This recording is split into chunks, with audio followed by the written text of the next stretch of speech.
ለማውቃችሁና ለምታውቁኝ በቅርብም በሩቅም ላላችሁ የእግዚአብሔር ቤተሰቦች እና ቤተሰቦቼ እንዲሁም ይህንን ዩቲዩብ ለምትከታተሉ እና ለምታዩ እኔ ስሜ ወንድም ታምራት ቦርሳ እባላለሁ።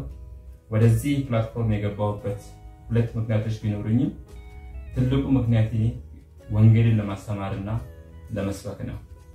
እኔ የኢትዮጵያ ሐዋርያት ቤተክርስቲያን የወንጌል አገልጋይና ሰባኪ የነበርኩ ሲሆን በቤተክርስቲያኗ አስተምሮ መሰረት የእግዚአብሔር ልጅ ማለት የእግዚአብሔር ሥጋ ሰውነት ብቻ ወይም እግዚአብሔር አብ ለብሶት የመጣው ነው ልጅ ወይም ወልድ አድርጌ በራሱ ሕይወት እንደሌለው በራሱ ነፍስ እንደሌለው በራሱ ፈቃድ እንደሌለው የወልድ ሕይወት አብ እንደሆነ የወልድ ነፍስ የአብ እንደሆነ የወልድ ፈቃድ የአብ እንደሆነ አምንና አስተምር ነበር።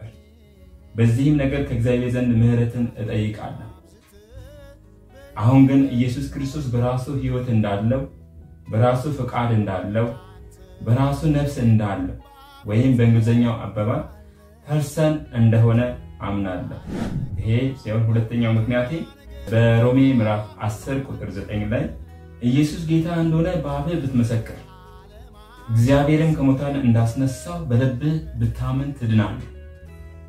ኢየሱስ ጌታ እንደሆነ በአፍህ ብትመሰክር እንደሚል ቃል የኢየሱስን ጌትነት በአፌ ለመመስከርና ለመዳን ሲሆን አንደኛ ቆሮንቶስ ምዕራፍ 9 ቁጥር 16 ላይ ሐዋርያው ጳውሎስ እንዲህ ይላል፣ ወንጌልን ብሰብክ እንኳን የምመካበት የለኝም፣ ግድ ደርሶብኛል። ወንጌልን ባሰብክ ወየውልኝ እንዳለው ጳውሎስ እኔም እግዚአብሔር በሰጠኝ ጸጋ ይህንን ወንጌል ለመስበክና ለማስተማር ነው። ይህንን ወንጌል ሰብክና ሳስተምር እንድትከታተሉኝ ከወዲሁ እጋብዛችኋለሁ። ሌላ ከልጅነቴ ጀምሮ እስከዚህ ማለትም በሰንበት ትምህርት ቤት በኳየር አገልግሎት እስከ ስብከት ፈቃድ እስከደርስ ድረስ አብራችሁኝ ለነበራችሁ ወንድሞችና ጓደኞቼ በጣም እወዳችኋለሁ። ጌታ ኢየሱስ ክርስቶስ ይባርካችሁ እላለሁ። እንዲሁም በዚህ ሁሉ ለረዳችሁኝና ላሳደጋችሁኝ አባቶችና እናቶች ታላቅ ምስጋና አቀርባለሁ። እግዚአብሔር ይህንን መረዳት እንዲሰጣችሁ እጸልያለሁ።